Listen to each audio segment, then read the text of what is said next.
تقسیم پر، اوروں کو ملے ہیں مال و زر، ہم کو ملی تعلیم پر۔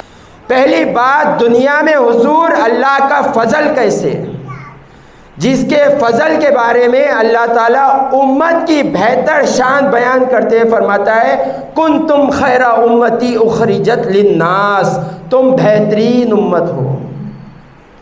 تو بہترین امت کیوں ہو گئی ہے؟ آدم علیہ السلام سے لے کے عیسیٰ علیہ السلام تک بھی اتنی امت ہے، بہترین نہیں ہوئی، یہ امت کیوں بہترین ہوئی؟ تو یہاں پر آپ کو پتہ چلے گا کہ آپ حضور کی امت ہے۔ یہ امت کی خوبصورتی یہ ہے کہ یہ انسان کے لیے جیتی ہے۔ اخرجت للناس، تم لوگوں کے لیے پیدا کیے گئے ہو۔ سوچو ایک امت لوگوں کے لیے پیدا ہو گئی ہے تو وما ارسلنا الا رحمت للعالمین کے لوگوں کے پر احسانات کا کیا عالم ہوگا۔ آپ کو جو ٹائٹل ملا ہے بہترین امت کا، لوگوں پر احسان کرنے سے ملا ہے۔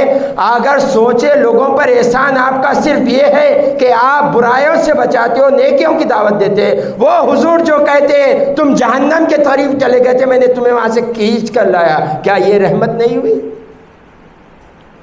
کیا رب کی یہ رحمت نہیں ہوئی؟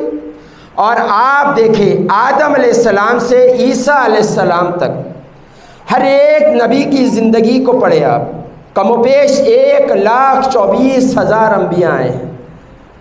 آدم علیہ السلام جنت سے نکالے گئے، اللہ تعالیٰ کی مرضی کے مطابق آپ جنت سے نکالے گئے ہیں۔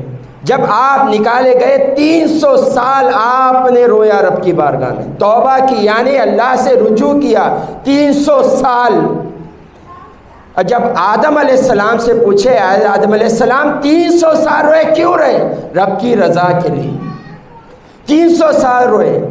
حضرت یعقوب علیہ السلام اللہ کی بارگاہ میں التجا کرتے ہیں، اللہ کی بارگاہ کے لیے مشقتیں اٹھاتے، کیوں؟ رب کی رضا کے لیے۔ یوسف علیہ السلام کو والد سے جدا کر دیا گیا، یوسف علیہ السلام خاموش ہے، کیوں؟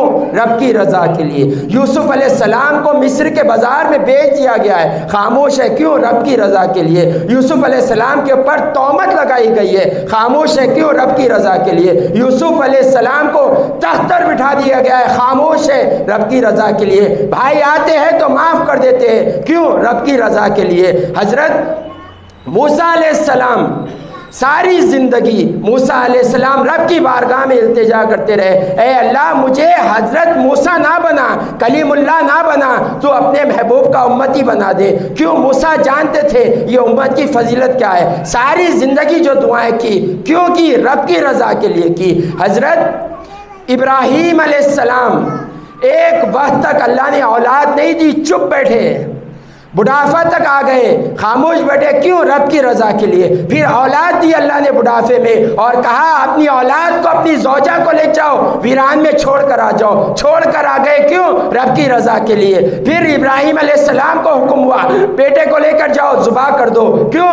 رب کی رضا کے لیے۔ بیٹے کو لے کے ذبح کرنے کے لیے خاموش ہے، زبان پر شکایت نہیں، کیوں؟ رب کی رضا کے لیے۔ عیسیٰ علیہ السلام کے والدہ پر تہمت لگی ہے، عیسیٰ علیہ السلام بچپن میں بول رہے، والدہ کی حمایت میں بول رہے، کیوں؟ رب کی رضا کے لیے۔ عیسیٰ علیہ السلام اللہ کی بارگاہ میں دعا کر رہے ہیں، کیوں؟ رب کی رضا کے لیے۔ آدم سے عیسیٰ رب کی رضا چاہتے ہیں، اور جب اپنے حبیب کی بات آئی اللہ فرماتا ہے وَلَا سَوْفَ يُؤْتِيكَ رَبُّكَ فَتَرْضَىٰ، اے محبوب آپ کا رب آپ کو اتنا عطا کرے گا کہ آپ راضی ہو جائیں گے۔ یہاں پورے رضائے خدا کے طلبگار تھے، اور خدا مصطفیٰ کی رضا کا طلبگار ہے۔ تو سوچے جس کی رضا کی طلب اللہ رکھتا ہے، اس سے بڑی رحمت ہمارے لیے کچھ اور ہے؟